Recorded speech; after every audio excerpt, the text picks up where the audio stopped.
Hello guys, welcome to एंथ्रोवर्ल्ड में आपका स्वागत है। आज हम पढ़ेंगे अमेजन सोशोलॉजी इन यूरोप। इसका पार्ट 2 लेक्चर है the social condition in which sociology emerged. आज हम पढ़ेंगे इसके अंदर the commercial revolution, the scientific revolution in the renaissance period, important post renaissance developments. सबसे पहले हम देखते हैं the commercial revolution. The commercial revolution refers to a series of events between 1450 to approximately 1800। ये जो कमर्शियल रिवॉल्यूशन है ये एक सीरीज ऑफ इवेंट्स है 1450 से लेके अप्रॉक्सीमेटली 1800 के बीच में। The commercial revolution in this sense signified the expansion of trade and commerce that took place from the 15th century onwards। ये जो कमर्शियल रिवॉल्यूशन है इसके सेंस में यहाँ पे एक्सपेंशन हुआ था ट्रेड एंड कॉमर्स का, जो कि 15th सेंचुरी ऑनवर्ड से हुआ था। This expansion was a result of the initiative taken by European countries. ये जो एक्सपेंशन हुआ था इसका रिजल्ट ये था कि जो इनिशिएटिव था वो लिया गया था यूरोपियन कंट्रीज़ के द्वारा to develop and consolidate their economic and political power. Develop करने के लिए और कंसोलिडेट करने के लिए उनकी इकोनॉमिक एंड पॉलिटिकल पावर को। ये जो कंट्रीज़ थी वो थी Portugal, Spain, Holland and England. Europeans trade with the oriental और eastern countries like India and China. Europe's का जो ट्रेड था वो ईस्टर्न कंट्रीज़ के साथ था, जो कि इंडिया और China was transacted by land routes, और ये जो ट्रेड होता था वो लैंड रूट के द्वारा होता था। Northern Italian cities of Venice and Genoa were the major centres of trade. जो नॉर्दर्न इटालियन सिटीज़ थी जैसे कि वेनिस और जियोना, ये मेजर सेंटर्स थे ट्रेड के लिए। The result of the Italian monopoly was that the prices of goods like spices and silks imported from the east were extremely high।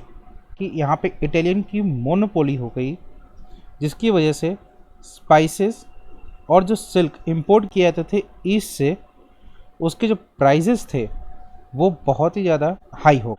Portugal and Spain therefore wanted to discover a route to the orient that would be independent of Italian control।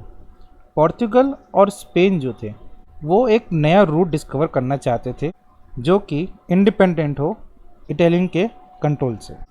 दस began a shift from land routes to sea route. उसकी वजह से ये लोग land route से सी root की तरफ shift हो गए। The part of India and Africa, Malacca and the spice island, West Indies and south America came under the economic control of Spain, Portugal, England, France and Holland। कुछ part India, Africa, Malacca, spice island, West Indies, south America के जो थे वो Spain, Portugal, England, France और Holland के economic control में आ गए। European markets were flooded with new commodities. European market में एक फ्लड आया, वो था न्यू कमोडिटी का, जिसमें स्पाइसेस और टेक्सटाइल जो कि ईस्ट से, टोबैको नॉर्थ अमेरिका से, cocoa, chocolate and quinine south America से, और इन सब से भी ऊपर ह्यूमन स्लेव्स जो कि अफ्रीका से लाए गए। As the commercial revolution progressed the position of Portugal and Spain decline. जैसे जैसे कमर्शियल रिवॉल्यूशन आगे बढ़ता गया वैसे वैसे पोर्चुगल और स्पेन का जो पोजीशन था वो डिक्लाइन होने लगा। अब हम देखते हैं expansion of banking. One of the important feature of the commercial revolution was the growth of banking. जो कमर्शियल रिवॉल्यूशन हुआ था इसका सबसे इम्पॉर्टेंट फीचर जो था यहाँ पे बैंकिंग का ग्रोथ हुआ। Credit facilities were expanded, making it easy for merchants all over Europe to do business। यहाँ पे क्रेडिट फैसिलिटी का एक्सपेंड हुआ, जिसने मर्चेंट्स के लिए इजी कर दिया यूरोप में बिजनेस करने के लिए। The cheque was invented in the 18th century. Cheque जो होता है वो 18th सेंचुरी में इन्वेंट हुआ। Paper money came to replace gold and silver coins. Joint stock companies emerged in the 17th century. जो joint stock company 17th century में emerged हुई। In this setup, shares of capital were distributed to large number of investors. इस setup में जो capital का share था वो उसको डिस्ट्रीब्यूट किया गया लार्ज नंबर ऑफ इन्वेस्टर्स के अंदर। Some of these were also chartered companies. इसमें से कुछ चार्टेड कंपनीज भी थी। Their governments gave them a charter और a contract which guaranteed them to monopoly of the trade in a particular region. ये जो चार्टेड कंपनीज थी, इनकी जो गवर्नमेंट हुआ करती थी, उन्होंने इन कंपनीज को एक कॉन्ट्रैक्ट दिया जो इनको गारंटी करता था एक मोनोपोली करने के लिए ट्रेड में एक किसी पर्टिकुलर रीजन में। एग्जाम्पल देख सकते हैं हम इस कंपनी की जो हैं वो है British East India Company and the Dutch East India Company. Rise of a new class. This period was the rise of the middle class to economic power. ये जो पीरियड है यहाँ पे rise of the middle class हुआ था economic power में। By the end of the 17th century the middle class had become an influential group in nearly every western European countries. 17th century के and में जो middle class था वो एक influential group बन के बाहर आया nearly every western European country में, हर एक वेस्टर्न यूरोपियन कंट्री के अंदर। इट इंक्लूड यहाँ पे थे मर्चेंट्स, बैंकर्स, शिप ऑनर्स और investors. This period saw the strengthening of monarchy, the decline of the church and the rise of middle class. इस period में एक मोनार्की की मजबूती आई जहाँ पे चर्च का डिक्लाइन हुआ और एक मिडिल क्लास का राइज हुआ। अब हम देखते हैं the scientific revolution and the renaissance period. In this section we shall examine the changes and developments that took place in a very significant area of human activity that is science. इस सेक्शन में हम examine करेंगे जो भी changes और development हुए हर एक सिग्निफिकेंट एरिया में ह्यूमन एक्टिविटी के, जिसे हम कहते हैं science. Europe produced a scientific revolution in the renaissance period of 14th to 16th century AD. Europe ने साइंटिफिक रिवॉल्यूशन को प्रोड्यूस किया रेनेसेंस पीरियड के अंदर 14th सेंचुरी से 16th सेंचुरी एडी में। The impact of the scientific revolution was crucial, not just in changing material life, but also people's ideas about nature and society. ये जो scientific revolution का impact था वो बहुत ही क्रूशियल था। इसने सिर्फ मटेरियल लाइफ को नहीं बदला बल्कि इन्होंने पीपल के सोच को बदल दिया नेचर और सोसाइटी को लेके। अब हम देखते हैं social functions of science. Apart from influencing the physical or material life of society, physical और material life of society के अलावा साइंस जो है वो कनेक्टेड है आइडियाज़ के जरिए। The general intellectual atmosphere existing in society influences the development of science. जो एक जनरल इंटेलेक्चुअल एटमॉस्फेयर एग्जिस्ट करता है सोसाइटी में वो उसने इन्फ्लुएंस किया डेवलपमेंट ऑफ साइंस में। New developments in science can change the attitudes and beliefs in other areas as well.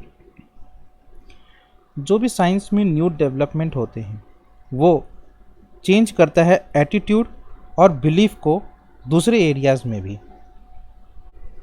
हम देखते हैं science in the medieval period. The church was the epicentre of power, authority and learning. जो church था वो एक epicentre था power of authority और learning के लिए। Nothing could be challenge the dogmas और rigid belief of the church. जो भी चर्च की रिजिड बिलीफ थे उसको कोई भी चीज़ चैलेंज नहीं कर सकती थी। Thus, the development of science was restricted mainly to improvements in techniques of production। जो भी डेवलपमेंट था साइंस में वो डिस्ट्रिक्ट किया गया था mainly improvement in techniques of production में। अब हम देखते हैं the renaissance period. The renaissance period saw the beginning of the scientific revolution. ये जो रेनेसेंस पीरियड है यहीं से साइंटिफिक रिवॉल्यूशन का शुरुआत हुआ था। It marked an area of description and criticism in the field of science.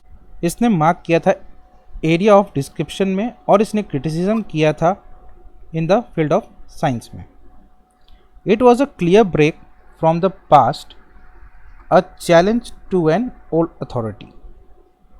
यहाँ पे हमको एक क्लियर ब्रेक मिल पास्ट में कि एक चैलेंज है ओल्ड अथॉरिटी को।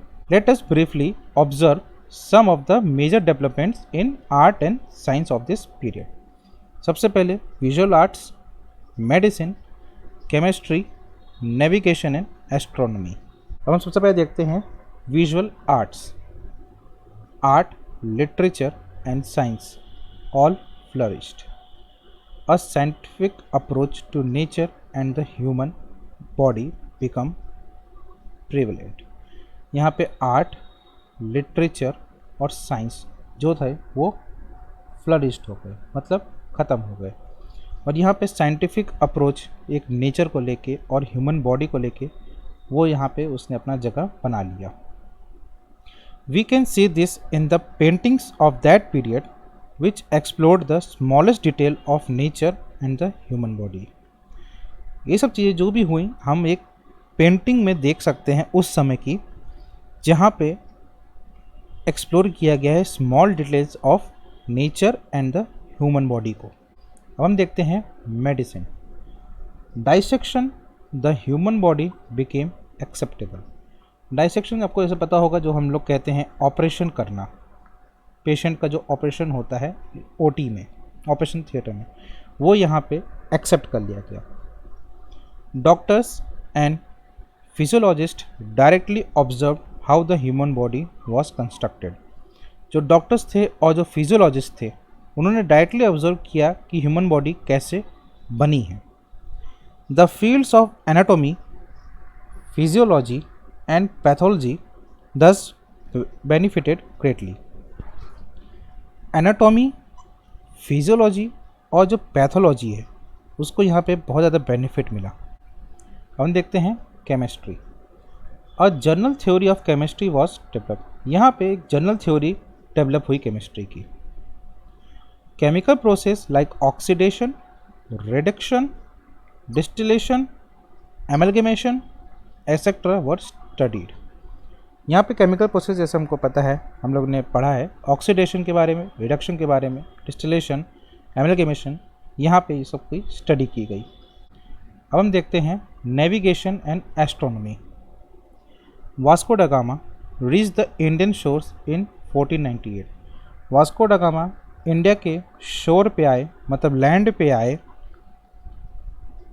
1498 में। कोलंबस ने अमेरिका को डिस्कवर किया 1492 में। Remember this was the era of expansion of trade and the beginning of colonialism. हमें ये चीज़ नहीं भूलना चाहिए कि ये जो समय था 1492 और 1498 का, यहाँ पे इस वक्त एक्सपेंशन हो रहा था ट्रेड का और यहाँ पे कॉलोनिज्म की शुरुआत हो चुकी थी। A strong interest in astronomy important for successful navigation also ग्रू।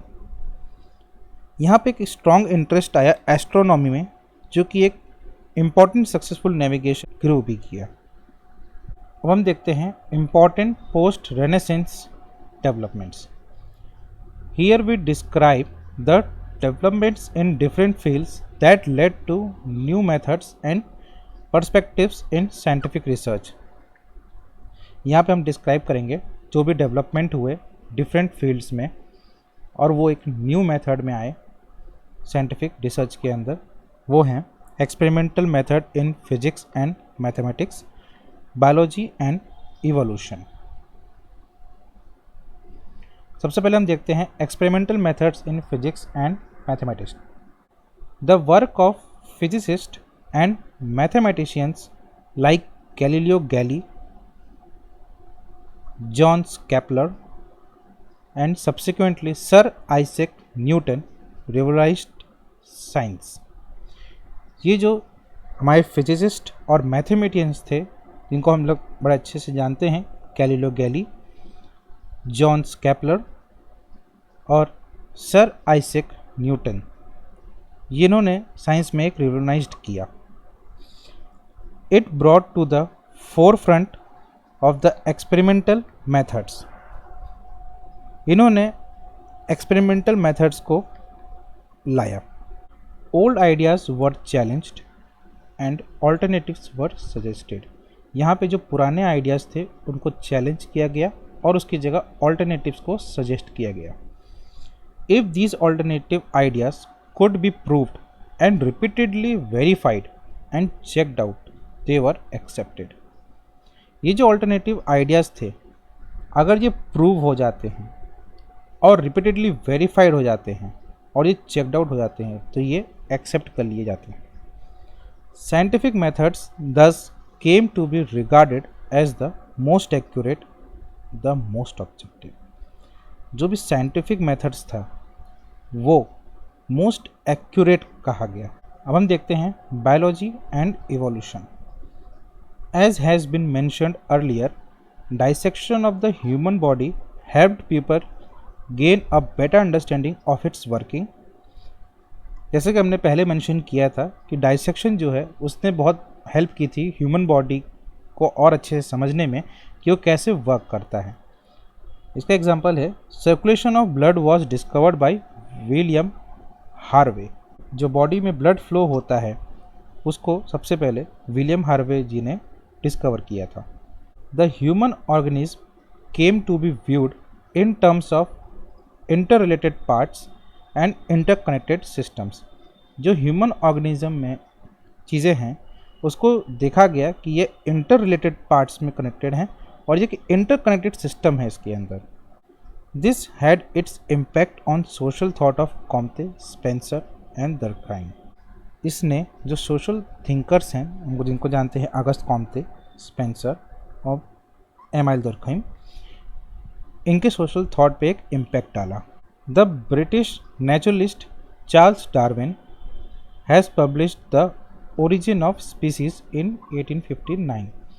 जो ब्रिटिश नेचुरलिस्ट थे चार्ल्स डार्विन, उन्होंने पब्लिश किया ओरिजिन ऑफ स्पीसीज 1859 में। It was based on the observation made whilst travelling for 5 years all over the world.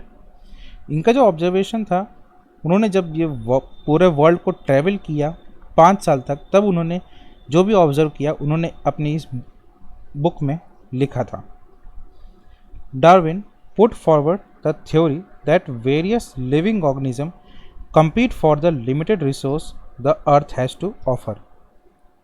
Darwin ने अपने theory में ये कहा कि जो भी वेरियस लिविंग ऑर्गेनिज्म हैं वो compete करते हैं, मतलब लड़ते हैं एक लिमिटेड रिसोर्स के लिए जो कि अर्थ ने उनको ऑफर किया है, उनको दिया है। Thus survival of the fittest is the natural law. तुमने कहा कि सर्वाइवल ऑफ द फिटेस्ट ये एक नेचुरल लॉ है। Darwin studied human evolution, tracing it in his work descent of man 1863। Darwin ने ह्यूमन इवोल्यूशन को स्टडी किया। He traced the origins of the human species to some ape like ancestors. उन्होंने trace किया कि human की जो species है वो एप के जरिए आई है जो कि उनके एंसेस्टर्स हैं, which over the centuries evolve into modern human beings.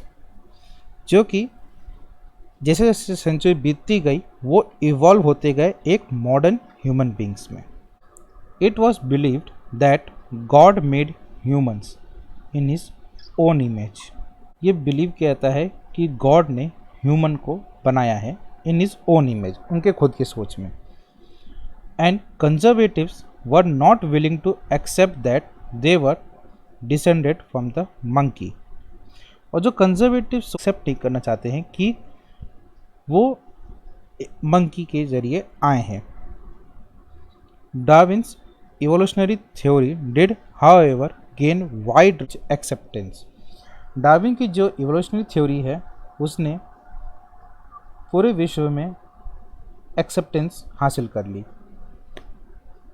It was applied to a social world by evolutionary thinkers like Herbert Spencer. इसको अप्लाई किया गया सोशल वर्ल्ड में by evolutionary thinkers like Herbert Spencer. आज के lecture यहीं ख़त्म होता है। आगे आने वाले लेक्चर का जो टॉपिक रहेगा वो हमारा रहेगा फ्रेंच रिवॉल्यूशन। Thank you.